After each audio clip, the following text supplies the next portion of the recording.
ونستعينه ونستغفره ونعوذ بالله من شرور أنفسنا ومن سيئات أعمالنا من يهده الله فلا مضل له ومن يضلل فلا هادي له أشهد أن لا إله إلا الله وحده لا شريك له وأشهد أن محمدا عبده ورسوله اللهم صل على محمد وعلى آل محمد كما صليت على إبراهيم وعلى آل إبراهيم إنك حميد مجيد اللهم بارك على محمد وعلى آل محمد كما باركت على إبراهيم وعلى آل إبراهيم إنك حميد مجيد من يطع الله ورسوله فقد رشد واهتدى ومن يعص الله ورسوله فقد ضل وغوى أما بعد فإن خير الحديث كتاب الله وخير الهدي هدي محمد صلى الله عليه وسلم وشر الأمور محدثاتها وكل بدعة ضلالة وكل ضلالة في النار أعوذ بالله من الشيطان الرجيم بسم الله الرحمن الرحيم قل هل ننبئكم بالأخسرين أعمالا الذين ضل سعيهم في الحياة الدنيا وهم يحسبون أنهم يحسنون صنعا أولئك الذين كفروا بآيات ربهم ولقائه فحبطت أعمالهم فلا نقيم لهم يوم القيامة وزنا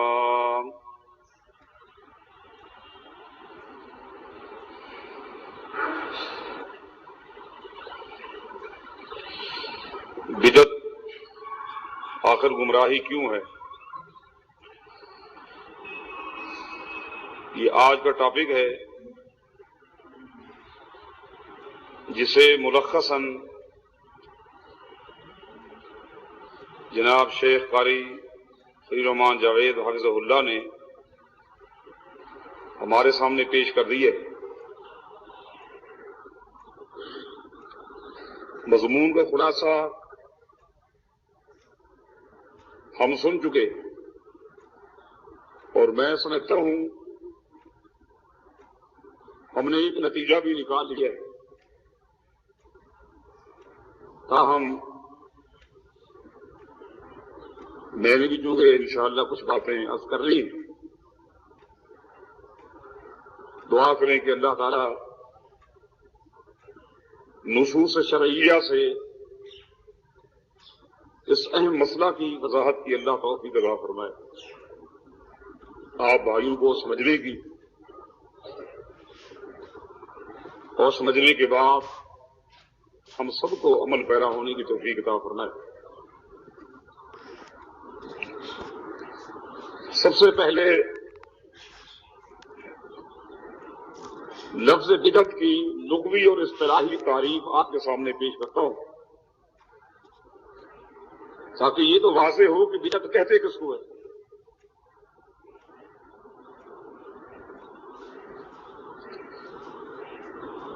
یہ بدعت جو ہے عربی زبان کا لفظ ہے،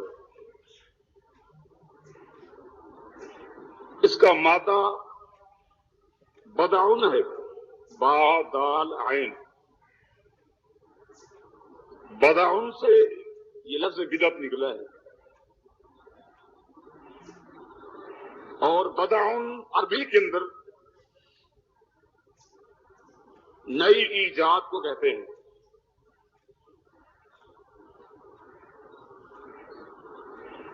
نو پیدے جو نئی چیز ہے اسے بدعن کہتے ہیں، اسی سے لفظ بدعت ہے۔ بدعہ کا معنی وہ چیز جس کی پہلے کوئی مثال یا نمونہ نہ ہو۔ جس کا نمونہ پہلے نہ ہو، جس کی مثال پہلے نہ ملتی ہو، اسے بدعت کہتے ہیں۔ عربی میں دو الفاظ ہیں، ایک بدعت اور دوسرا ہے محدثۃ۔ یہ دو مختلف الفاظ ہیں، مگر ان دونوں کا معنی ایک ہے، کسی ایسی چیز کا ایجاد جس کا کوئی نمونہ یا مثال نہ ہو، اسے بدعہ بھی کہتے ہیں، محدثہ بھی کہتے ہیں۔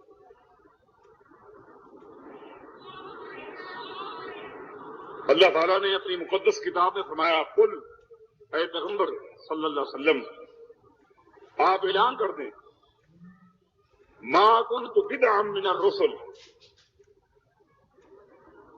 میں کوئی نیا رسول نہیں ہوں،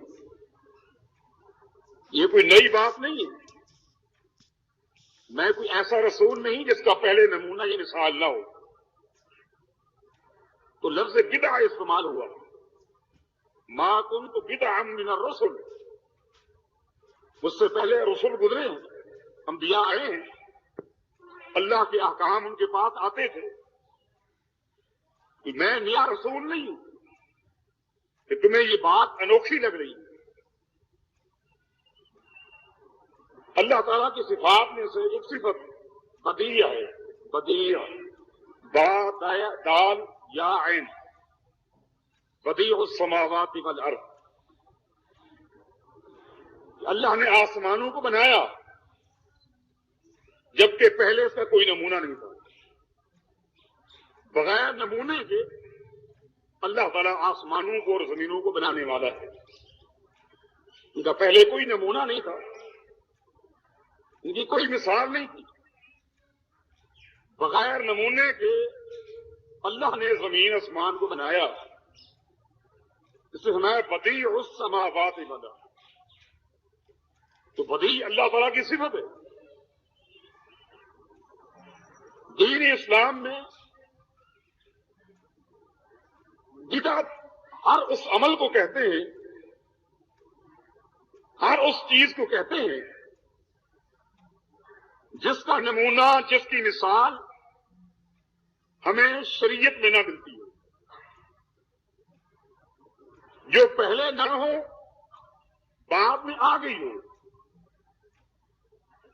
جب شریعت اللہ نے نازل کی، اس شریعت کے اندر اس کا نمونہ نہ ہو، اس کی مثال نہ ہو، تو چونکہ وہ نئی ایجاد ہے، اس کا نمونہ ہمیں شریعت میں نہیں ملتا، اس کا حوالہ، اس کی مثال ہمیں دین اسلام میں نہیں ملتی، اس اعتبار سے وہ بدعت ہے، یعنی وہ نئی چیز ہے، نئی ایجاد ہے۔ اب آئیے لغوی اور اصطلاحی تعریف کے بعد اس کی شرعی حیثیت کیا ہے؟ شرعی حیثیت وہی ہے جو ہم سن چکے کہ یہ گمراہی ہے۔ بدعت کی شرعی حیثیت یہ ہے کہ یہ گمراہی ہے۔ پھر ٹاپک کا ایک حصہ جو اہم ترین ہے، یہ گمراہی کیوں ہے؟ کیا یہ تنگ نظری نہیں؟ کیا یہ جدت کا انکار نہیں؟ جو باتیں ابھی ہم نے سنی ہیں۔ اب یہ جو اشکال ہے، اس کو دور کرنے کے لیے تھوڑا سا وقت چاہیے۔ اللہ تعالیٰ مجھے حق بات بیان کرنے کی توفیق عطا فرمائے۔ دیکھیں، قانون سازی، قانون بنانا، یہ صرف اور صرف ایک اللہ کا کام ہے۔ ان الحکم الا للہ، حکم چلتا ہے تو صرف ایک اللہ کا چلتا ہے۔ قانون ساز صرف اللہ کی ذات ہے، اللہ کے علاوہ کوئی قانون نہیں بنا سکتا۔ اللہ تعالیٰ زمین آسمان کا خالق ہے، فرشتوں کا خالق اللہ، انسان کا خالق اللہ، پوری کائنات کا خالق اللہ ہے. اللہ ان کا خالق بھی ہے، ان کے مزاج کا بھی خالق ہے، ان کی طبیعت کا بھی خالق اللہ ہے. انسان کو اللہ نے پیدا کیا، اس کی طبیعت کو، اس کے مزاج کو بھی اللہ نے پیدا کیا. اس لیے اللہ تعالیٰ نے انسانیت کو پیدا کرنے کے بعد ان کے لیے جو قانون بنایا ہے وہ ان کی طبیعت کے مطابق ہے، ان کے مزاج کے مطابق ہے. وہ خالق ہے، وہ جانتا ہے کہ میرے مخلوق کی طبیعت کیا ہے، مزاج کیا ہے. اللہ نے جو قانون بنایا ہے وہ ان کی طبیعت اور مزاج کے مطابق ہے. اب اللہ تعالی نے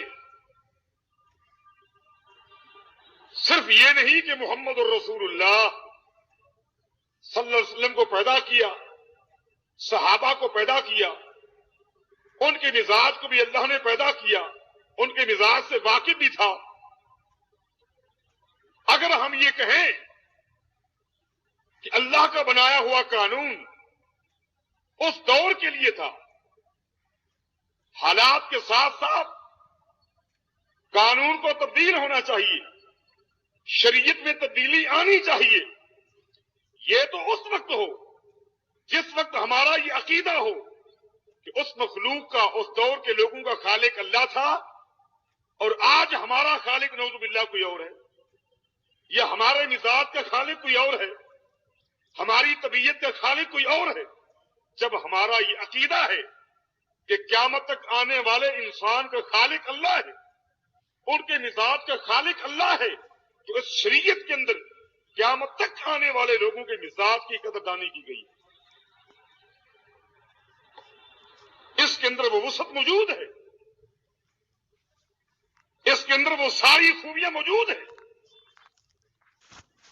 جو تمام ایک آدمی کے اندر پائی جاتی ہیں. یہ ساری خوبیاں اللہ نے شریعت میں رکھ دی. اگر ہم یہ مان لیں کہ بدعت صحیح ہے، اس کا مطلب یہ ہوا جو بدعت کا موجد ہے، جو بدعت کا ایجاد کرنے والا ہے، اس کو آپ نے شریعت ساز مان لیا. شریعت ساز ایک اللہ ہے. اللہ کے علاوہ اگر کسی اور کے بارے آپ یہ کہیں کہ وہ بھی شریعت بنا سکتا ہے، وہ بھی ایجاد کر سکتا ہے کوئی بات بھی، تو آپ نے اس کو اس کا موجد بنا کر اس کا مبتدع تصور کر لیا. گویا کہ جو حق اللہ کا تھا وہ آپ نے مخلوق کو دے دیا، اور اس معاملے میں آپ نے اس شخص کو اللہ کے برابر کرا دیا. یہ کفر ہے. بدعت اس لیے گمراہی ہے کہ بدعت کو ماننے سے پہلے یہ عقیدہ ماننا پڑے گا، اور یہ عقیدہ کفر ہے. اللہ نے قانون سازی کے اندر نہ کسی فرشتے کو اختیار دیا ہے، نہ کسی پیغمبر کو اختیار دیا ہے. آپ نے نہیں سنا کہ جب نبی علیہ الصلوۃ والسلام نے یہ مسئلہ بیان کیا کہ من اکل الثوم والبصل فلا یقربن مصلانا، جو شخص کچا پیاز یا کچا لہسن کھائے اس کو چاہیے وہ نماز پڑھنے کے لیے مسجد میں مت آئے. فلا یقربن مسجدنا، اس کو مسجد کے قریب بھی نہیں آنا چاہیے. اس کے منہ سے جو بو آتی ہے اس سے لوگوں کو بھی تکلیف ہوتی ہے، فرشتوں کو بھی تکلیف ہوتی ہے. حالانکہ کچا پیاز کھانا حلال ہے، جائز ہے، لیکن کچا پیاز اور لہسن کھا کر مسجد میں مت آؤ. جب یہ بات بیان کی تو صحابہ نے پیغمبر علیہ السلام کی خدمت میں یہ درخواست کی، افلا تحرمہما یا رسول اللہ، اے اللہ کے رسول صلی اللہ علیہ وسلم، اگر کچا پیاز کھا کر اور کچا لہسن کھا کر مسجد میں نہیں آنا اتنی سخت وعید ہے تو آپ ان دونوں کو حرام کیوں نہیں کر دیتے؟ آپ اعلان ہی کرتے کہ آج کے بعد کچا پیاز کھانا حرام ہے، کچا لہسن کھانا حرام ہے۔ جب حرمت کا اعلان کریں گے تو کوئی نہیں کہے گا، کوئی اس کے قریب نہیں جائے گا۔ مسلمان حرام چیز کے قریب نہیں جاتا، مسلمان ہو اور حرام چیز کا مرتکب ہو نہیں ہو سکتا، لیکن جب تک یہ حلال ہے لوگ کھاتے رہیں گے، پھر بعد میں اس کو احساس ہوگا اوہ مسجد میں جانا ہے، حلال چیز کھا لی۔ افلا تحرمہما، آپ ان دونوں کے حرام ہونے کا اعلان کیوں نہیں کرتے؟ نبی علیہ الصلوۃ والسلام نے کیا جواب دیا؟ فرمایا یا ایھا الناس لیس لی تحریم ما احلہ اللہ، جس چیز کو اللہ نے حلال کیا ہے میں اس کو حرام نہیں کر سکتا۔ حلت کا اور حرمت کا اختیار اللہ کے پاس ہے۔ یہ کیسے ہو سکتا ہے کہ ایک چیز کو اللہ نے حلال کیا ہے میں اس کو حرام سمجھوں؟ حلال و حرام کا اختیار، جائز و ناجائز کا اختیار اللہ نے مجھے نہیں دیا، یہ اختیار ایک اللہ کے پاس ہے۔ تو قانون سازی، شریعت سازی یہ اللہ کا حق ہے، یہ اللہ کی صفت ہے۔ اگر بدعت کو دین میں داخل کرو گے تو قانون ساز اللہ کے علاوہ دوسروں کو بھی ماننا پڑے گا، اور یہ کفر ہے۔ کوئی شخص بھی ہو، اس کے جذبات کتنا ہی قیمتی کیوں نہ ہوں، مگر کسی شخص کے جذبات کو، خواہشات کو، ارادوں کو، سوچ و بچار کو اللہ نے شریعت نہیں کہا، اللہ نے اس کو شریعت نہیں کہا، بلکہ اللہ نے قانون بنا دیا ہے کہ ہر شخص کے جذبات، خواہشات اور ارادوں کو شریعت کے آگے پیش کیا جائے گا۔ شریعت اس کی تصدیق کرے تو ٹھیک ہے، وگرنہ ان خواہشات کو بالائے طاق رکھنا پڑے گا، اسے پش ڈال دینا چاہیے۔ ثم جعلناک علی شریعۃ من الامر فاتبعها ولا تتبع اهواء الذین لا یعلمون، کہ آپ نے شریعت کی پیروی کرنی ہے، خواہشات کی پیروی نہیں کرنی۔ اور بدعت خواہشات کا نام ہے،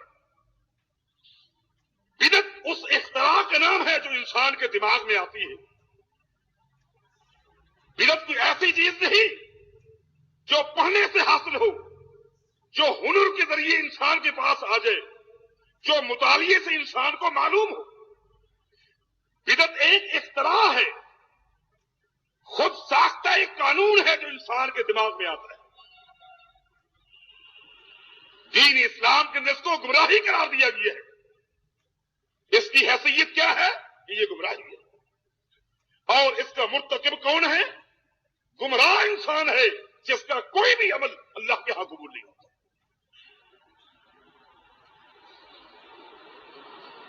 اللہ پاک فرماتے ہیں عیسیٰ علیہ السلام کے بارے، وَآتَيْنَاهُ الْإِنْجِيلَ، ہم نے عیسیٰ علیہ السلام کو انجیل دی، یہ ہے شریعت۔ وَجَعَلْنَا فِي قُلُوبِ الَّذِينَ اتَّبَعُوهُ رَأْفَةً وَرَحْمَةً، اور جن لوگوں نے عیسیٰ علیہ السلام کی اتباع کی، پیروی کی، ہم نے ان کے دلوں کے اندر محبت ڈال دی، شفقت ڈال دی، مہربانی ڈال دی۔ یہ محبت کب تک تھی؟ جب تک عیسیٰ علیہ السلام کی اتباع کرتے رہے، جب تک انجیل کے مطابق وہ زندگی گزارتے رہے، ان کے درمیان محبت تھی، الفت، تعلق، کوئی اختلاف نہیں تھا، کوئی انتشار نہیں تھا۔ پھر نتیجہ کیا نکلا؟ وَرَهْبَانِيَّةً ابْتَدَعُوهَا مَا كَتَبْنَاهَا عَلَيْهِمْ إِلَّا ابْتِغَاءَ رِضْوَانِ اللَّهِ، مگر انہوں نے کیا کیا؟ عیسائیوں نے کیا کیا؟ وَرَهْبَانِيَّةً ابْتَدَعُوهَا، انہوں نے رہبانیت کا طریقہ خود وضع کیا، خود ایجاد کیا۔ یہاں بھی لفظ ابتداء ہے۔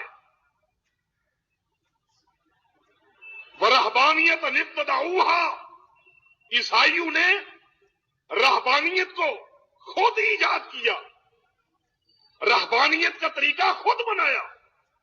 ما کتبناہا علیہم، ہم نے رہبانیت کا مسئلہ ان پر فرض نہیں کیا تھا کہ تم خاندان کو چھوڑ دو، برادری کو چھوڑ دو، آبادی کو چھوڑ دو اور کسی کونے میں بیٹھ کر اللہ کا ورد کرتے رہو، یہ بات ہم نے نہیں کہی تھی۔ یہ ان کی خود ساختہ، یہ ان کی اپنی اختراع تھی۔ اختراع کیوں تھی؟ اللہ پاک نے فرمایا الا ابتغاء رضوان اللہ، انہوں نے رہبانیت کیوں اختیار کی، انہوں نے کونے کیوں سنبھالے، یہ مجاور کیوں بنے؟ الا ابتغاء رضوان اللہ، اللہ کی رضا کو حاصل کرنے کے لیے، اللہ کی رضا کو حاصل کرنے کے لیے۔ اس کا معنی یہ ہوا یہ تھے مخلص، ان میں اخلاص تھا۔ اللہ کی رضا کو حاصل کرنے کے لیے کسی نے جنگل کی طرف رخ کیا، کسی نے پہاڑی کا دامن سنبھال لیا، کوئی کسی غار میں ہمیشہ کے لیے چلا گیا، کوئی جنگل کے اندر چلا گیا، کوئی کہیں بیٹھ گیا، کوئی کہیں بیٹھ گیا۔ اللہ کا قرآن کہتا ہے یہ سب کچھ کیوں کر رہے تھے؟ الا ابتغاء رضوان اللہ، اللہ کو راضی کرنے کے لیے، اللہ کو راضی کرنے کے لیے۔ وہ تھے مخلص، ان میں ریا نہیں تھا، دکھاوا نہیں تھا، شہرت نہیں تھی، اخلاص تھا۔ اللہ کو راضی کرنے کے لیے انہوں نے یہ طریقہ ایجاد کیا، مگر گمراہ کیوں ہو گئے، برباد کیوں ہو گئے، اتفاق کیوں ختم ہو گیا؟ اس لیے کہ انہوں نے وہ کام کیا جو اللہ نے نہیں حکم دیا تھا۔ کتنا کوئی مخلص کیوں نہ ہو، اس کا اخلاص کتنا کیوں نہ ہو، کسی شخص کے اخلاص کو شریعت نہیں کہا گیا، کسی شخص کے جذبے کو دین نہیں کہا گیا۔ دنیا کی ہر انسان کے اخلاص کو، اس کے جذبے کو، اس کی خواہشات کو شریعت کے آگے پیش کیا جائے گا۔ شریعت ترجمانی کرے گی تو لیا جائے گا، وگرنہ چھوڑ دیا جائے گا، کوئی بھی کیوں ہو۔ عیسائی گمراہ ہو گئے، فتنے کا شکار ہو گئے، اختلاف کا شکار ہو گئے، سب کچھ کیوں؟ اس بدعت کے نتیجے میں جو انہوں نے خود ایجاد کی تھی۔ اللہ نے یہ قانون ان کے اوپر وضع نہیں کیا تھا، یہ ان کی خود ساختہ ایک طریق تھی جو انہوں نے خود ایجاد کیا۔ بات یہاں تک پہنچی کہ دین اسلام میں جو چیز نہیں، جو پہلے نہیں تھی، جس کو بعد میں ایجاد کیا گیا، اس کو بدعت کہتے ہیں۔ من احدث فی امرنا ما لیس منہ فہو رد۔ نبی علیہ السلام فرماتے ہیں جو شخص ہماری شریعت کے اندر، ہمارے امر کے اندر، دین اسلام کے اندر کوئی ایسی چیز شامل کرے گا ما لیس منہ، جو پہلے نہیں تھی، جو پہلے نہیں تھی۔ آگے شریعت نے یہ نہیں کہا کہ وہ داخل کرنے والا کون ہے، لفظ من استعمال کیا، اور من تعمیم کے لیے آتا ہے۔ معنی یہ ہوا اگر کوئی صحابی، اگر کوئی تابعی، اگر کوئی امام، اگر کوئی محدث، اگر کوئی مجتہد، اگر کوئی فقیہ، دنیا کا چوٹی کا عالم اگر اللہ کے دین کے اندر ایسی چیز ایجاد کرے گا جو پہلے نہیں تھی، فہو رد، وہ مردود ہے۔ کوئی تخصیص نہیں، کوئی تقسیم نہیں۔ میں اس بات کی طرف انشاءاللہ ضرور آؤں گا کہ بدعت کی تقسیم کیسے ہوئی، بدعت کو تقسیم کیوں کیا گیا، اور بدعت کی تقسیم کیا ہو سکتی ہے؟ کیا بدعت کو اچھا کہا جا سکتا ہے؟ یہ آگے چل کر باتیں آئیں گی انشاءاللہ۔ میں یاد کر رہا ہوں کہ کوئی بھی ہو دین اسلام کے اندر کوئی نقطہ داخل کرے گا جو پہلے نہیں ہے، اس نقطے کو ہٹا دیا جائے گا۔ کوئی قانون ساز نہیں ہو سکتا۔ آپ کو معلوم ہے ہر پیغمبر کی امت کے اوپر شیطان نے حملہ کیا، بڑے بڑے حملے کیے. کسی قوم کو شیطان نے قاتل بنا دیا، کسی کو چور بنا دیا، کسی کو زانی بنا دیا، کسی کو ڈاکو بنا دیا، کسی کو شرابی بنا دیا. بڑے بڑے شیطان نے حملے کیے، مگر ان تمام حملوں میں اس کو خاطر خواہ کامیابی حاصل نہیں ہوئی، اس لیے کہ اس نے دیکھا کہ ایک شخص جس کو پوری زندگی بھر محنت کر کر کے اس نے زانی بنا دیا، وہ ہر محلے میں گھومتا ہے، بدکاری پہ ڈٹا ہوا ہے، چوٹی کا زانی ہے، دور دور کے سفر کرتا ہے بدکاری کے لیے. شیطان سمجھتا ہے میں کامیاب ہوں، مگر اس بالکفل کو اس شیطان نے دیکھا کہ اس کی زندگی کے اندر ایک رات ایسی بھی آئی کہ جب اس کی خود قریبی رشتہ دار خاتون اس کے پاس چل کے آتی ہے اور مجبوری کی وجہ سے اپنی عزت کو اس کے سامنے پیش کر دیتی ہے. جب بدکاری کا ارادہ یہ بنی اسرائیل کا ایک شخص کرتا ہے تو کیا دیکھتا ہے کہ وہ عورت کانپ رہی ہے، کب کبھی تاری ہے، گھبرائی ہوئی ہے، رونگٹے کھڑے ہو چکے ہیں. اس نے پوچھا کیوں؟ تو نہیں جانتی کہ میں کون ہوں؟ اگر محلے کو پتہ بھی چل جائے کہ فلاں شخص اپنے کمرے میں یہ برائی کر رہا ہے، کسی کے اندر یہ ہمت نہیں کہ میرے دروازے پہ دستک دے سکے، تو گھبراتی کیوں ہے؟ تو کسی بزدل آدمی کے کمرے میں نہیں لیٹی ہوئی، گھبرانے کی کوئی بات نہیں.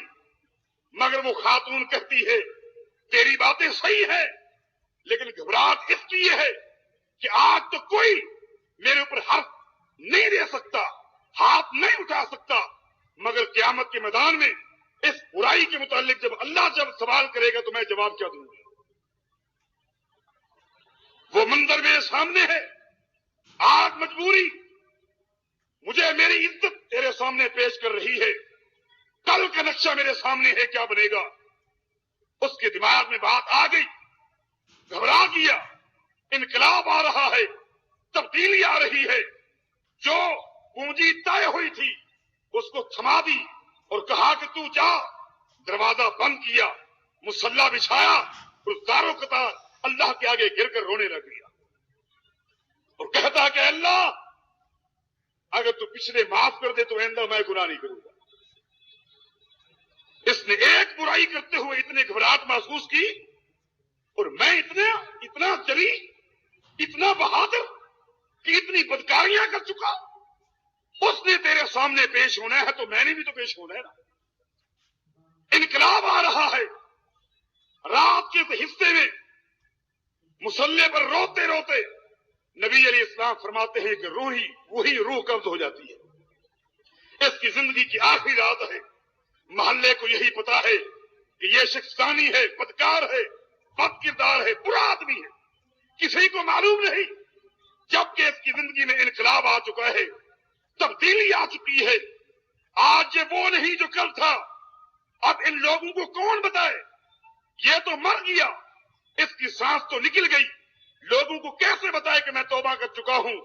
لیکن من کان للہ کان اللہ لہ، جو اللہ کا بن جاتا ہے اللہ اس کا بن جاتا ہے. جو اللہ کے ساتھ تعلق جوڑ لیتا ہے اللہ اس کا بن جاتا ہے. پھر اللہ نے کیا کیا؟ صبح ہونے سے پہلے اللہ نے فرشتے کو بھیج دیا کہ جاؤ اس آدمی کے دروازے پر لکھ کر آؤ ان اللہ قد غفر لذی کفل، اللہ نے اس گھر والے کو معاف کر دیا ہے. اس کی زندگی کے سارے گناہ اللہ نے بخش دیے ہیں. شیطان کی کمر ٹوٹ گئی. شیطان کہتا ہے اہلکتہم بالذنوب، میں نے آدم کے بیٹے سے اتنے گناہ کرائے کہ ان کی کمر توڑ دی. وَأَهْلَكُونِي بِالِاسْتِغْفَارِ، مگر انہوں نے معافی مانگ کر میری کمر توڑ دی. آج سے پہلے جو زانی تھا اس نے معافی مانگی، اللہ نے معاف کر دیا. جو چور تھا زندگی بھر چوریاں کرتا رہا، آج معافی مانگی اللہ نے معاف کر دیا. ڈاکو تھا، لٹیرا تھا، بد کردار تھا، معافی مانگی اللہ نے معاف کر دیا. اب کیا کرنا چاہیے؟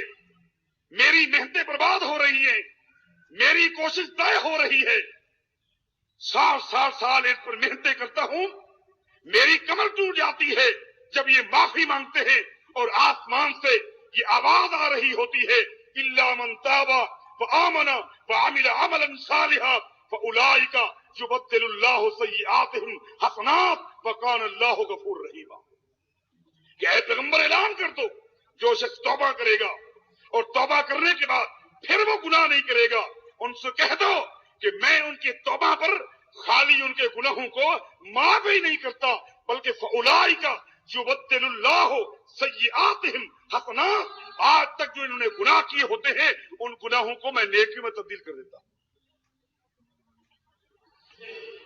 ابلیس کی کمر ٹوٹ گئی، میں اس کو زانی سمجھتا تھا، آج توبہ کی وجہ سے اس کی یہ برائی نیکی بن چکی ہے۔ میں اس کو ڈاکو سمجھتا تھا، آج توبہ کی اس کی ڈکیتی نیکی بن گئی۔ میں نے اس کو شرابی بنایا، آج اس نے توبہ کی، اس کا شراب پینا بھی نیکی بن گیا، میں کہاں جاؤں؟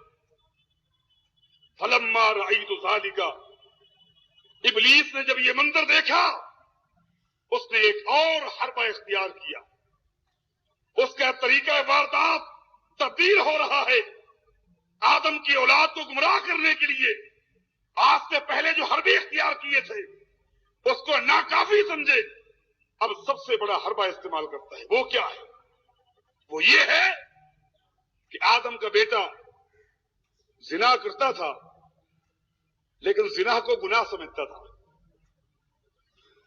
سمجھتا اس کو گناہ تھا، یہی وجہ ہے کہ چھپ چھپ کے کرتا تھا۔ آدم کا بیٹا چور تھا، چوری کرتا تھا لیکن چوری کو گناہ سمجھتا تھا، یہی وجہ ہے چھپ چھپ کے کرتا تھا۔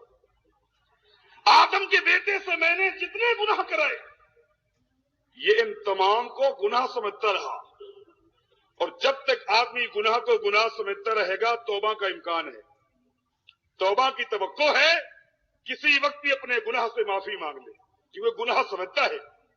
اب ابلیس نے کہا کوئی اس سے ایسے گناہ کرائے جائیں جن کو یہ گناہ سمجھے ہی نہ، جب تک یہ گناہ سمجھتا رہے گا معافی مانگتا رہے گا توبہ کرتا رہے گا۔ اب کوئی اس سے ایسا گناہ سرزد ہونا چاہیے جس کو یہ گناہ ہی نہ سمجھے، جب گناہ نہیں سمجھے گا تو توبہ کہاں کرے گا، جب توبہ نہیں کرے گا سیدھا جہنم جائے گا۔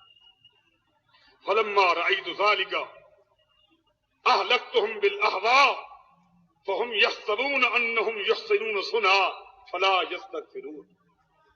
اس نے کیا کیا؟ کہتا ہے کہ میں نے اس پر حملہ کر دیا بدعت کا، خود ساختہ شریعت آدم کی اولاد کے سامنے پیش کی، اس کے ظاہری حسن و جمال کو آدم کی اولاد کے آگے پیش کیا۔ دیکھو یہ کتنا اچھا کام ہے، اس میں حرج کیا ہے؟ اس میں حرج کیا ہے؟ اگر آپ لوگ ہر نماز کے بعد گول دائرے کی شکل میں حلقے بنا کر بیٹھ جائیں اور اللہ کا ورد کرتے ہیں تو اس میں حرج کیا ہے؟ بیٹھ کے اگر درود پڑھتے ہیں تو اس میں حرج کیا ہے؟ اگر کسی گھر میں آپ لوگ جمع ہو جائیں اور اس گھر والے کے لیے مکمل قرآن پڑھ کے آ جائیں تو اس میں حرج کیا ہے؟ اس میں کون سی برائی ہے؟ کون سا غلط کام ہے؟ کسی کو تم گالی تو نہیں دے رہے، کسی کی تم غیبت تو نہیں کر رہے، کام تو سارے اچھے ہیں۔ اس عمل کے ظاہری حسن و جمال کو اس آدم کے بیٹے کے آگے پیش کیا۔ کیا ہو گیا؟ آدم کا یہ بیٹا ظاہری حسن و جمال کے اندر فریفتہ ہو گیا، گرفت ہو گیا۔ اس نے کہا اس میں حرج کیا ہے؟ جبکہ شریعت نے ہمیں یہ سکھلایا اس کے ظاہری حسن و جمال کو نہیں دیکھنا، اس عمل کے ڈھانچے کو شریعت کی آگے پیش کرنا ہے۔ اگر وہ شریعت میں نہیں تو اس سے بڑی حرج کیا ہو سکتی ہے کہ وہ کام شریعت میں نہیں ہے۔ سب سے بڑی حرج یہی ہے کہ وہ چیز شریعت میں نہیں ہے، اس سے بڑی کوئی حرج ہو سکتی ہے؟ اس میں کون سی ایسی بات ہے، جی ہاں، سب سے بڑی بات یہ ہے کہ یہ وہ چیز ہے جو شریعت میں نہیں ہے. اس کے حسن و جمال کے اندر فریفتہ نہیں ہونا چاہیے. میں اس کی مثال یوں دوں کہ بڑی معروف حدیث ہے کہ نبی علیہ الصلوۃ والسلام کے گھر میں جب 3 صحابہ آتے ہیں، یہ آنے والے تینوں صحابہ تھے، اور آ کر نبی علیہ السلام کی عبادت کے بارے سوال کرتے ہیں. سید عائشہ رضی اللہ تعالی عنہا نے بتا دیا. جب سنا تو انہوں نے اس عمل کو اپنے حق میں معمولی سمجھا کہ نبی علیہ السلام اتنا ہی بات کریں، ہمیں تو اس سے زیادہ کرنی چاہیے نا، کیونکہ آپ تو معصوم عن الخطا ہے، اور اتنی عبادت، اتنی روزے، ہمیں تو اس سے بڑھ کے عمل کرنا چاہیے. ان تینوں نے کھڑے ہو کر وہاں جو تبصرہ کیا وہ کیا. ایک کہتا ہے آپ کے بات سنو، اصوم النہار فلا افطر، آج کے بعد جب تک زندہ رہوں گا روزے رکھوں گا، کوئی دن ایسا نہیں آئے گا کہ میں روزہ نہ رکھوں. دوسرے نے کہا اصلی اللیل فلا ارقد، آج کے بعد ہمیشہ میری زندگی میں جتنی راتیں آئیں گی پوری رات جاگ کے گزاروں گا. فلا انام، رات کو سوں گا نہیں.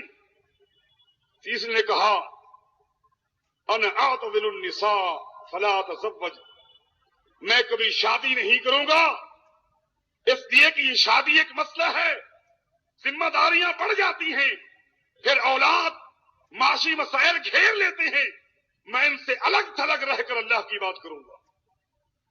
جب نبی علیہ السلام کو اطلاع ملی، آپ نے ان تینوں کا مواخذہ یوں کیا. پہلے پوچھا انتم الذین قلتم کذا و کذا، یہ باتیں تم نے کہی ہیں؟ جی ہاں ہم نے کہی. نبی علیہ السلام فرماتے ہیں سنو، اصلی اللیل و انام، میں رات کو عبادت بھی کرتا ہوں اور سوتا بھی ہوں. رات کا ایک حصہ سو کر گزارتا ہوں اور ایک حصہ جاگ کر گزارتا ہوں. اصوم و افطر، میں بعض دنوں کے روزے رکھتا بھی ہوں اور بعض دنوں میں نہیں بھی رکھتا. بتزوج النساء، اور آپ کو پتا ہے کہ میں نے شادیاں بھی کی ہیں. آج ہمیں واللہ انی لاتقاکم للہ، تمہیں معلوم ہونا چاہیے اللہ کی پوری مخلوق میں سب سے بڑا متقی اللہ نے مجھے بنایا ہے. تو اگر کوئی شخص رات کو اس لیے جاگتا ہے تاکہ تقویٰ آ جائے، اگر کوئی شخص روزے اس لیے رکھتا ہے کہ تقویٰ آ جائے، اگر کوئی شخص شادیاں اس لیے نہیں کرتا کہ تقویٰ آ جائے، تو اس کو معلوم ہونا چاہیے کہ تقوی کا آخری اسٹیج وہی ہے جس پر میں محمد ہوں صلی اللہ علیہ وسلم. اس پہ جو آگے بڑھے گا وہ تقوی سے آگے نکل گیا ہے. تقوی کی آخری حد وہی ہے، تقوی کی انتہا وہی ہے جس عمل پر میں محمد ہوں صلی اللہ علیہ وسلم. لہذا اس حد کو جو کراسے گا، آگے بڑھے گا، اس نے تقوی کو کراس کر لیا. فمن راغب عن سنتی فلیس منی، جس نے میری سنت سے اعراض کیا، آگے بڑھا، اس کا تعلق میری امت کے ساتھ نہیں ہے. یہ سمجھ کر کہ ساری رات عبادت کروں لیکن پیغمبر نے بات نہیں کی تو اس بات کا کوئی تعلق نہیں. آپ آگے بڑھیں، وہ کام جو پیغمبر نے نہیں کیا آپ نے وہ کیا، وہ بات جو پیغمبر نے نہیں کہی آپ نے وہ کہی. گویا آپ نے وہ قدم رکھا جہاں قدم محمد مصطفیٰ کا نہیں کیا صلی اللہ علیہ وسلم. آپ کون ہوتے ہیں؟ آپ کو یہ حق کس نے دیا ہے؟ آپ اس کی مثال سادہ انداز میں اس حدیث سے سمجھ لیں کہ یہ جو کہتے ہیں نا کہ بدعت میں کیا حرج ہے، یہ کام ہے، اس میں کیا مذائقہ ہے.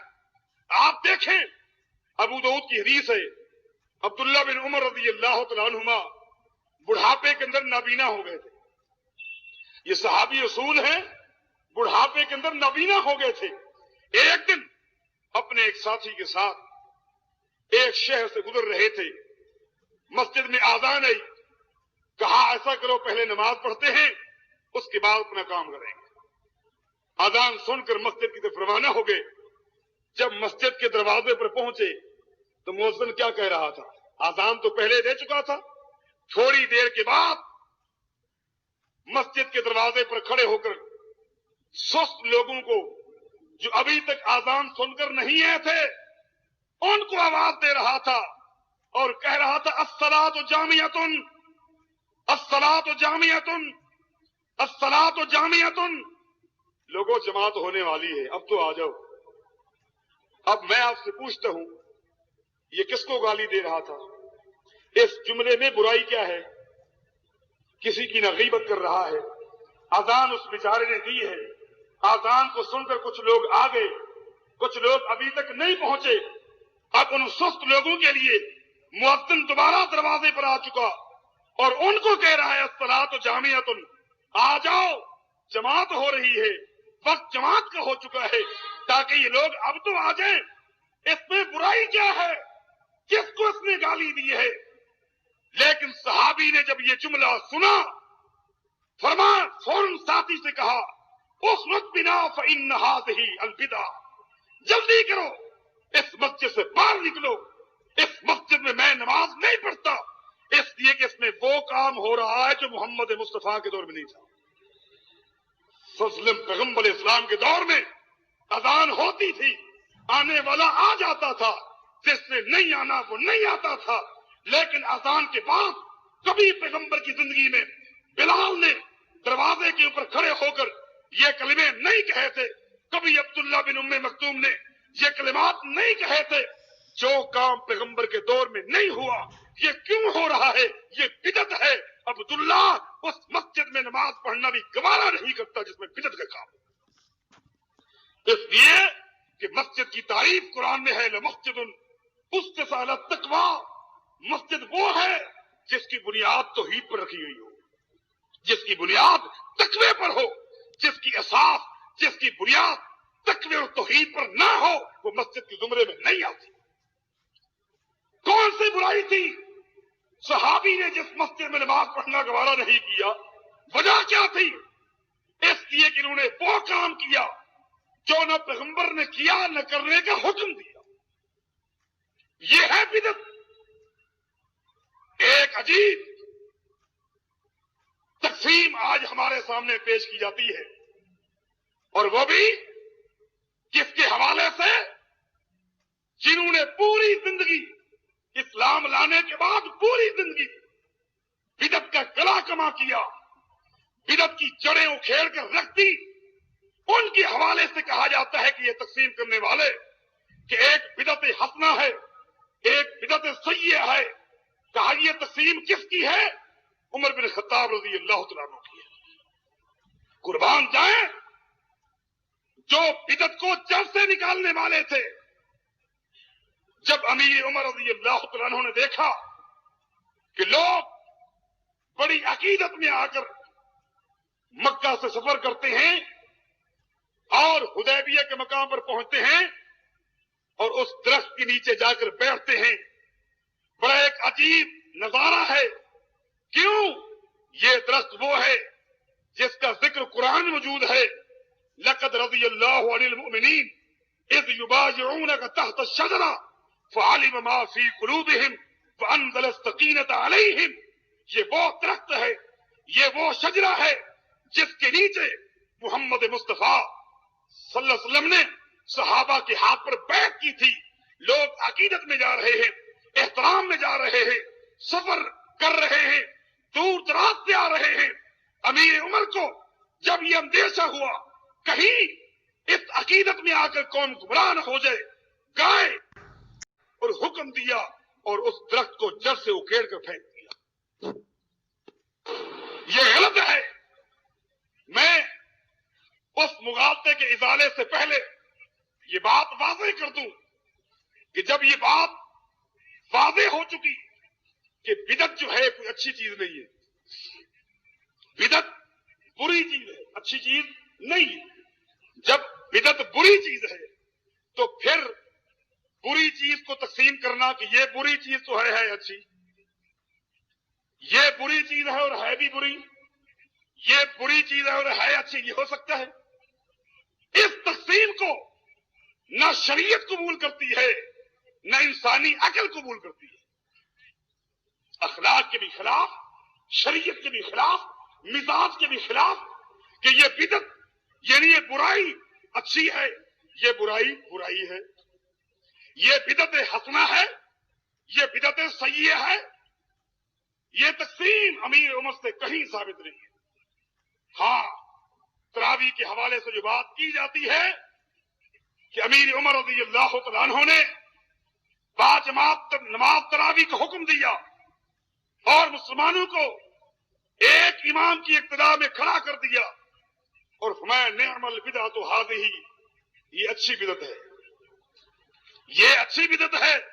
لہذا اس جملے کو اخذ کر کے کہا کہ بدعت کی دو قسمیں ہیں، ایک بدعت اچھی ہے اور ایک بدعت بری ہے۔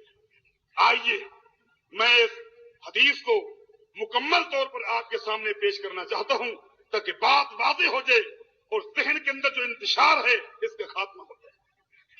پہلی بات تو یہ ہے، پہلی بات تو یہ ہے کہ احادیث صحیحہ سے یہ بات ثابت ہے کہ محمد مصطفیٰ صلی اللہ علیہ وسلم کے دور میں تراویح باجماعت ہوتی تھی۔ یہ مسئلہ احادیث صحیحہ سے ثابت ہے کہ نبی علیہ السلام کے دور میں باجماعت تراویح ہوتی تھی۔ ہوتا یوں تھا کہ کوئی اس کونے میں چند ساتھیوں کو لے کر باجماعت نماز تراویح پڑھ رہا ہے، یہ مسئلہ حدیث ثابت ہے۔ کوئی بوڑھی کھڑے ہوئے باجماعت مختلف ائمہ کے پیچھے، مختلف ائمہ کی اقتداء میں جماعت تراویح نبی علیہ الصلوۃ والسلام کے دور میں ثابت ہے۔ جو لوگ قرآن کریم کے حافظ نہیں تھے، کوئی اس حافظ کو پکڑ لیتا، کوئی اس کو پکڑ لیتا اور جماعت کے ساتھ نمازیں پڑھ رہے۔ ایسا ہوا، نبی علیہ الصلوۃ والسلام ایک دن تشریف لائے، آپ نے کچھ لوگوں کو دیکھا کہ ابی بن کعب کے پیچھے باجماعت نماز پڑھ رہے ہیں۔ آپ نے پوچھا اپنے ساتھ والے سے من ہؤلاء ماذا یصنعون، یہ کون سی نماز پڑھی جا رہی ہے؟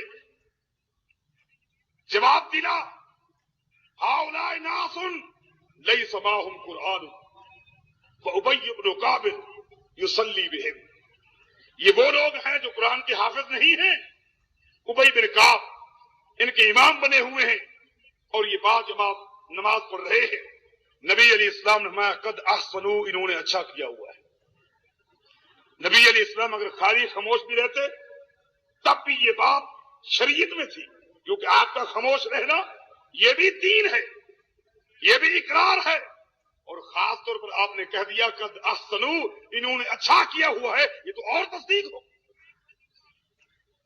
باجماعت نماز مختلف ائمہ کی اقتداء میں نبی علیہ السلام کے دور میں ہوا، نمبر ایک۔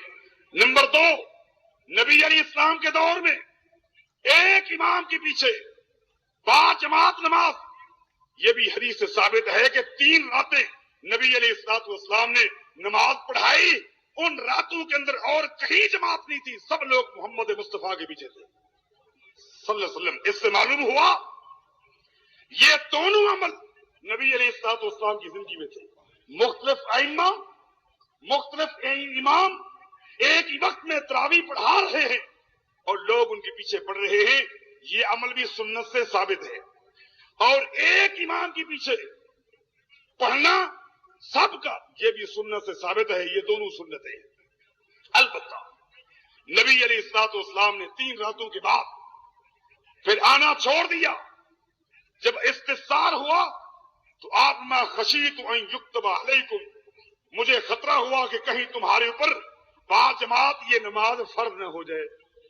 پھر آپ نہیں آئے، پھر لوگوں نے حدیث میں واضح آتا ہے پھر لوگوں نے مختلف ائمہ کے پیچھے نمازیں پڑھنا شروع کر دی.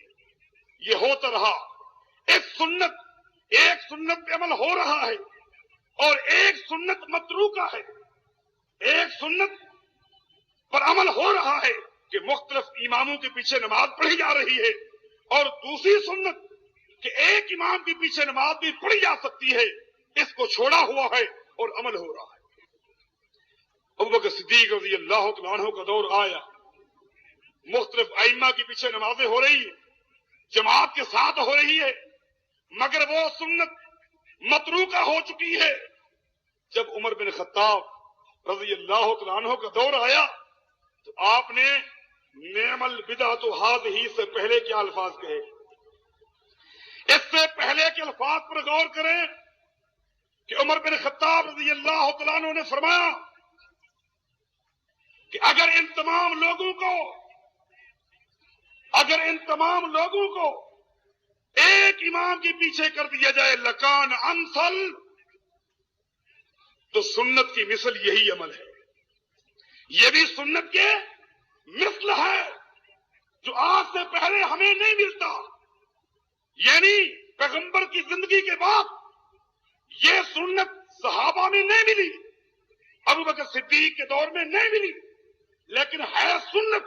اس لیے عمر بن خطاب کہتے ہیں لکان امثل, اگر میں ان لوگوں کو ایک امام کے پیچھے کر دوں تو یہ سنت کے مثل ہے, مثل سنت ہے.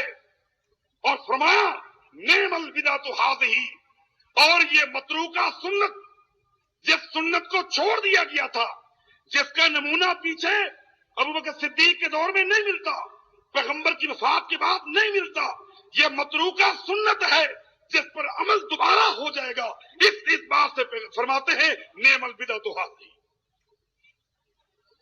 یہ سنت متروکہ ہے جس کا وجود مجھ سے پہلے, ان سے پہلے کون تھے؟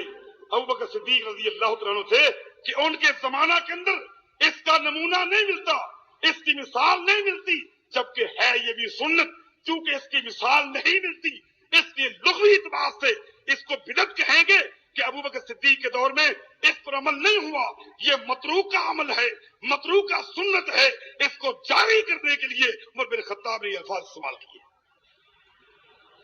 اگر نبی علیہ السلام سے ایک امام کی اقتداء میں تراویح کی نماز ثابت نہ ہوتی تو آج اس کو بدعت کہتے ہیں. اگر امیر عمر لکان امثل کے الفاظ استعمال نہ کرتے, اس کو آپ بدعت کہتے.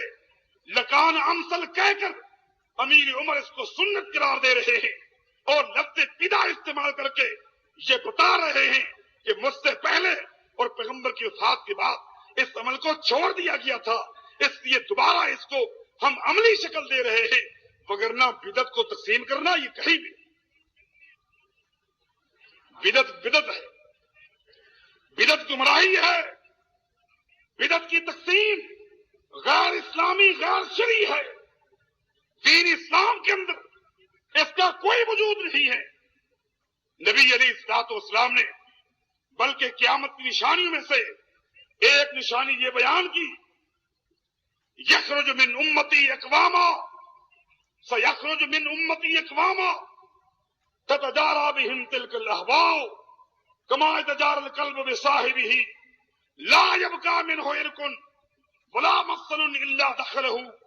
نبی علیہ السلام فرماتے ہیں کہ عنقریب میری امت کے اندر ایسے لوگ پیدا ہو جائیں گے, عنقریب میری امت کے اندر ایسے لوگ پیدا ہو جائیں گے کہ ان کے اندر خواہشات, بدعات, خود ساختہ قانون اس طرح داخل ہو جائیں گے جس طرح پاگل کتا اگر کسی کو کاٹ لے تو اس کی زہر ان میں داخل ہو جاتی ہے. جو کتا پاگل ہو چکا ہے, دیوانہ ہو چکا ہے, اگر کسی کو کاٹ لیتا ہے تو اس کی رگ رگ میں, اس کے جوڑ جوڑ کے اس کی زہر پھیل جاتی ہے. فرمایا ایک وقت آئے گا میری امت کے اندر ایسے لوگ پیدا ہو جائیں گے کہ بدعت ان کے رگ رگ کے اندر, ان کے جوڑ جوڑ میں شامل ہو جائے گی. یہ کون لوگ ہوں گے؟ کیا قرآن کو نہیں مانتے ہوں گے؟ کیا حدیث کو نہیں مانتے ہوں گے؟ کیا قرآن سے محبت نہیں کرتے ہوں گے؟ نہیں نہیں، ان کی مثال اس پاگل کتے کی ہے۔ جب کتا دیوانہ ہو جاتا ہے، کتا پاگل ہو جاتا ہے، اس کی زبان نکل جاتی ہے، اس کے منہ میں جھاگ ہوتی ہے، بھاگتا ہے، پیاس لگی ہوئی ہوتی ہے، پانی تلاش کرتا ہے، پانی سے محبت کرتا ہے، پانی کو تلاش کرتا ہے، مگر جو ہی پانی کو دیکھے گا دیکھ کر گھبرا جاتا ہے، پھر بھاگتا ہے، پھر پانی کو تلاش کرتا ہے، پانی سے محبت ہے مگر دیکھ کر گھبرا جاتا ہے، پانی داخل نہیں کرے گا، پانی نہیں پیے گا، حتیٰ کہ پیاسا وہ مر جائے گا۔ تو ایک وقت آئے گا کہ لوگ قرآن سے محبت کریں گے، لوگ حدیث سے محبت کریں گے، لوگ سنت سے محبت کریں گے، لیکن جب عمل کا معاملہ آئے گا عمل نہیں کریں گے، خواہشات کے پجاری بن بن کر جس طرح کتا پیاسا مر گیا، یہ ظالم بھی قرآن حدیث کو چھوڑ کر خالی محبت کرتے کرتے، محبت کے دعوے کرتے کرتے بغیر عمل کے مر جائیں گے اور سیدھے جہنم چلے جائیں گے۔ آج ان سے ملے جو بدعت کے مرتکب ہو چکے ہیں، قرآن سے محبت کرتے ہیں، قرآن کو اٹھائیں گے، قرآن کو چومتے ہیں، قرآن کو سینے کے ساتھ لگاتے ہیں، اتنا زیادہ عزت کرتے ہیں، حد سے زیادہ نبی سے محبت کرتے ہیں، پیغمبر سے محبت کرتے ہیں، اللہ سے محبت کرتے ہیں، مگر جو ہی عمل کا معاملہ آتا ہے آگے برادری کے عمل کو پیش کر دیتے ہیں، خاندان کے عمل کو پیش کر دیتے ہیں، لوگوں کے قانون کو آگے پیش کر دیتے ہیں۔ نتیجہ کیا ہے؟ باپ دادے اور برادری کی ڈگر پہ چلتے چلتے قرآن حدیث سے خالی محبت کرتے کرتے یہ جہنم جا رہے ہیں، نتیجہ کچھ بھی نہیں نکلتا۔ آج یہ میرے بھائیوں، یہ قانون کسی ایک صدی کے لیے نہیں تھا، یہ شریعت کسی ایک خطے کے لیے نہیں ہے، یہ اسلام بین الاقوامی ہے، نہ یہ عربیوں کے لیے ہے، نہ یہ خالی ہاشمیوں کے لیے ہے، نہ قریشیوں کے لیے ہے، نہ یہ صرف صحابہ کے لیے تھا، بلکہ جب تک قیامت قائم نہیں ہوتی ہر شخص کی، ہر شخص کے جذبات کی، ہر شخص کے فطرت کی، ہر شخص کے خواہشات کی اس شریعت نے ترجمانی کی ہے۔ اگر کوئی کہتا ہے ایسا نہیں ہے، اس کا اللہ کے اوپر الزام ہے، اللہ کے اوپر بہتان ہے، اور ایسا بندہ دین اسلام سے خارج ہو جاتا ہے جو یہ ذہن بنائے، جس کا یہ عقیدہ بن جائے کہ نہیں نہیں ہر دور کے لیے علیحدہ قانون ہونا چاہیے، یہ ہمارا مزاج کچھ اور ہے، اس دور والوں کا مزاج کچھ اور تھا۔ نہیں نہیں میرے بھائیوں، ہمارا خالق بھی اللہ ہے، ہماری طبیعت کا خالق بھی اللہ ہے، ہمارے مزاج کا خالق بھی اللہ ہے، ہمارے مزاج کے مطابق اللہ نے قانون بنایا ہے اور قیامت تک یہی قانون چلتا ہے۔ اس میں کوئی کمی نہیں ہوگی، اس میں کوئی زیادتی نہیں ہوگی، کمی کرنا بھی ناجائز ہے اور زیادتی کرنا بھی ناجائز ہے، اور اسی کا نام بدعت ہے۔ سیدنا علی رضی اللہ تعالیٰ عنہ فرماتے ہیں، اور سلمان فارسی رضی اللہ تعالیٰ عنہ سے بھی سنن دارمی میں یہ روایت موجود ہے، لو ان الرجل صام النہار وقام اللیل، کہ اگر کوئی شخص ہوش سنبھالتے ہی بیت اللہ میں چلا جائے، جوان ہوا، دنیا کے اندر دیکھا آلودگی ہے، بے حیائی ہے، بدکاری ہے، کہیں چور رہتے ہیں، کہیں ڈاکو رہتے ہیں، کہیں لٹیرے رہتے ہیں، کہیں شرابی رہتے ہیں، ان گندے ماحول سے بچانے کے لیے وہ شخص بیت اللہ میں داخل ہو گیا، اپنی جوانی بیت اللہ میں گزار دی، اپنا بڑھاپا بیت اللہ میں گزار دیا، بیت اللہ سے باہر نہیں نکلا، کرتا کیا ہے؟ صام النہار وقام اللیل، بیت اللہ میں دن کو روزے رکھتا ہے اور رات کو تہجد پڑھتا ہے۔ یہ روزے کہاں رکھ رہا ہے؟ بیت اللہ میں۔ یہ تہجد کہاں پڑھ رہا ہے؟ بیت اللہ میں۔ بیت اللہ کی عبادت کی عظمت کو آپ جانتے ہیں، بیت اللہ میں عبادت کی جائے اس میں کیا مزہ ہے، کیا فائدہ ہے، یہ فائدے آپ جانتے ہیں۔ یہ جوان ہوتے ہی بیت اللہ میں داخل ہو گیا، دن کے روزے، رات کی تہجد، جب اس کو نیند آتی ہے نام الحجر الاسود، حجر اسود کو تکیہ بنا کر سو جاتا ہے، حجر اسود کو تکیہ بنایا ہوا سوتا ہے، نیند کھلتی ہے، پھر کیا کرتا ہے؟ بیت اللہ کا طواف کر رہا ہے، کتنا اچھے کام ہے.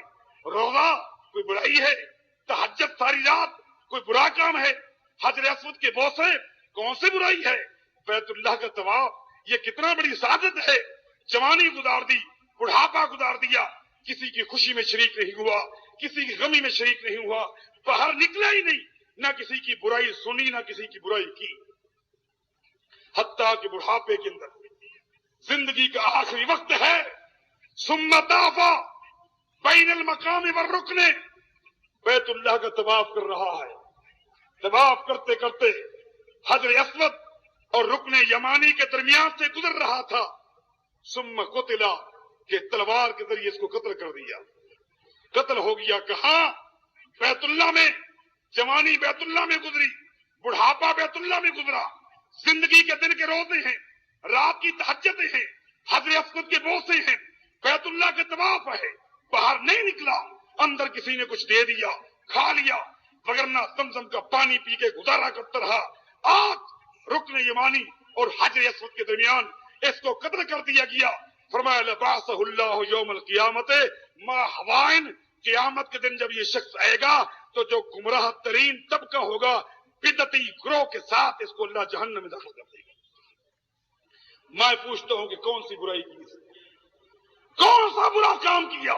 جی ہاں، اس کے اندر برائی یہ ہے، اس نے زندگی اس طرح گزاری جس طرح زندگی گزارنے کا ڈھانچہ دین اسلام میں نہیں تھا. اس نے وہ کام کیا جو کام محمد مصطفیٰ نے کیا تھا صلی اللہ علیہ وسلم.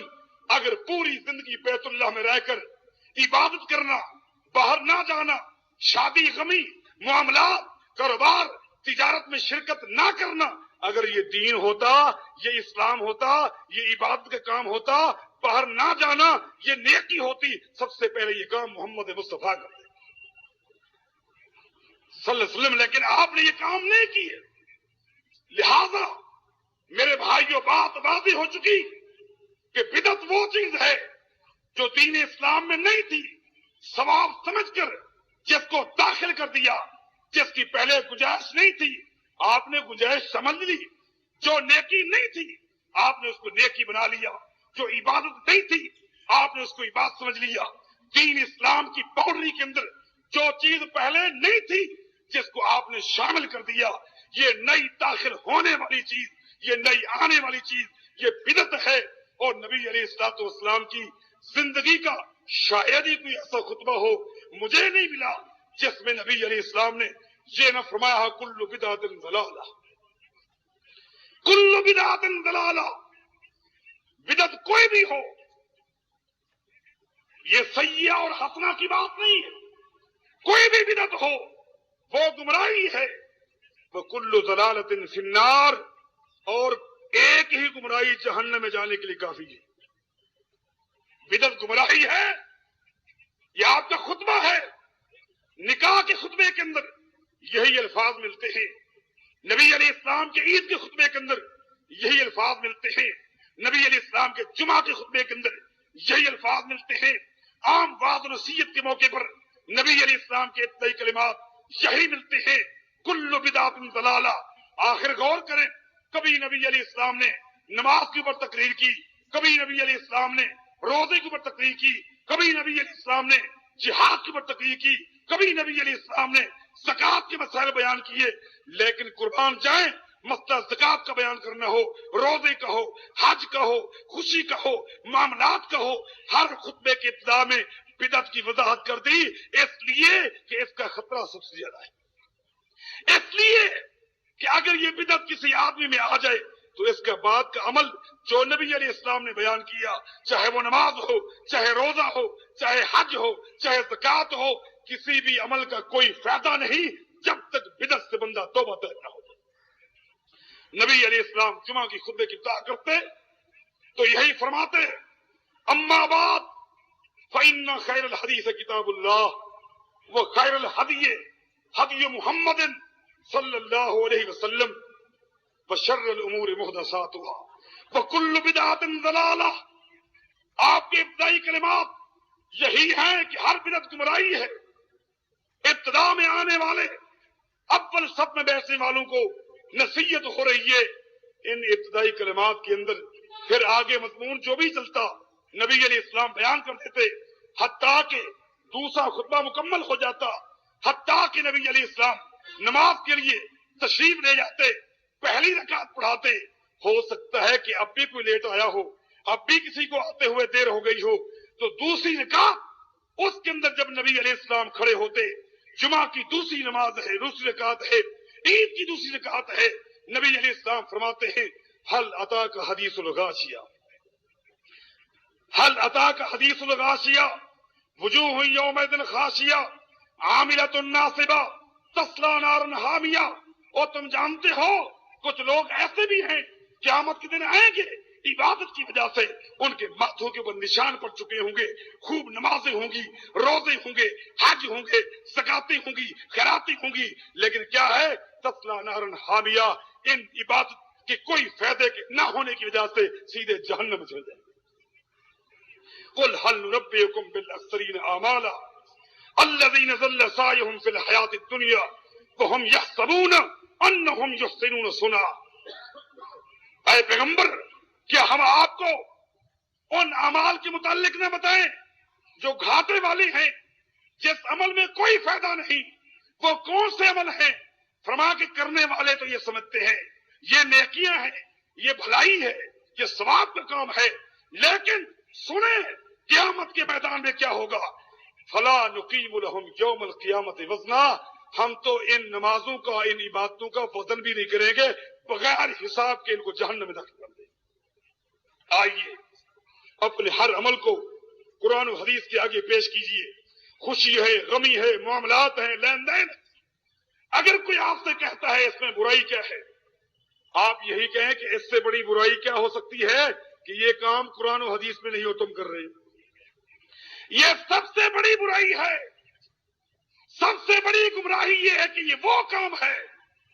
آپ کو معلوم نہیں کہ عبداللہ بن مسعود رضی اللہ تعالیٰ عنہ کو جب اطلاع ملی کہ اے عبداللہ آج اس مسجد میں کیا ہو رہا ہے، آپ گئے ہیں؟ جی ہاں میں گیا تو ہوں، نماز بھی پڑھی ہے، کیا ہو رہا ہے؟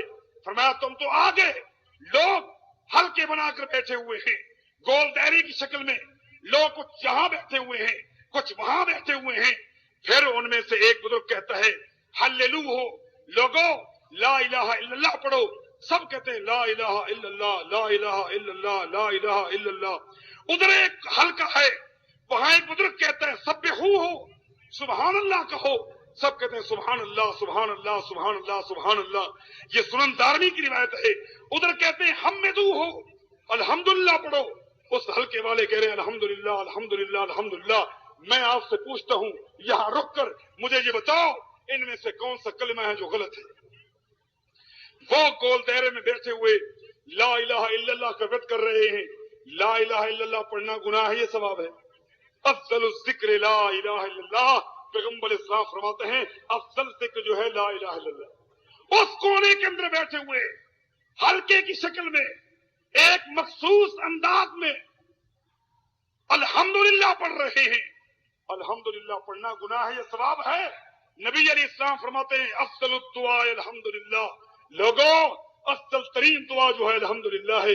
یہ الحمدللہ پڑھ رہے ہیں، یہ لا الہ الا اللہ پڑھ رہے ہیں، مگر آئیے قربان جائیں عبداللہ بن مسعود رضی اللہ تعالیٰ عنہ جب تشریف لائے فرماتے ہذہ آنیۃ رسول اللہ لم تکسر، اور لوگوں یہ پیغمبر کے وہ برتن ہیں جس میں آپ کھایا کرتے تھے، جس میں آپ پیا کرتے تھے۔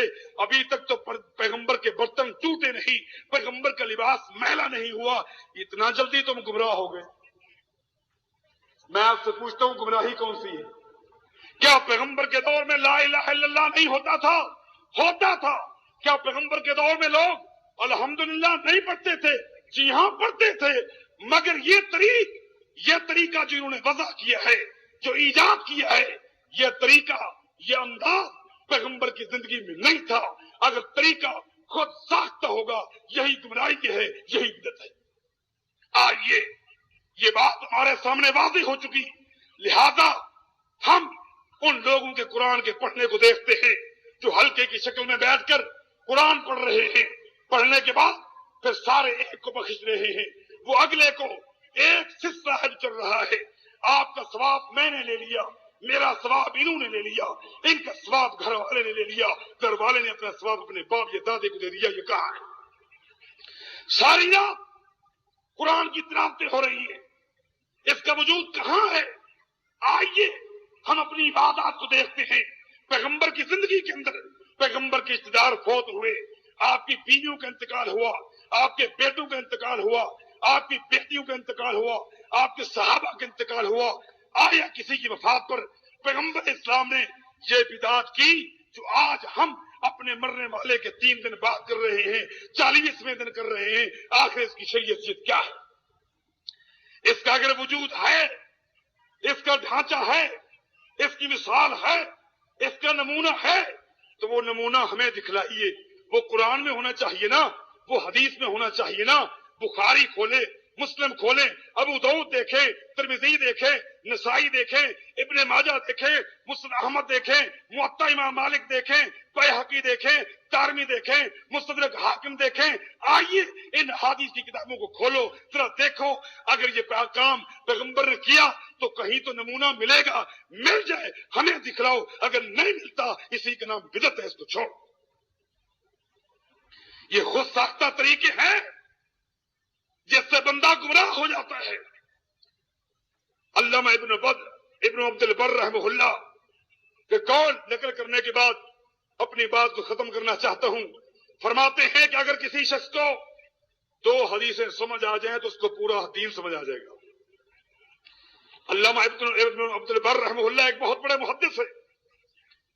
اپنی کتاب التمہید کے اندر وضاحت کرتے ہیں اگر 2 حدیثیں کسی کو سمجھ آ جائیں تو سمجھو اس کو پورا دین سمجھ آ گیا ہے.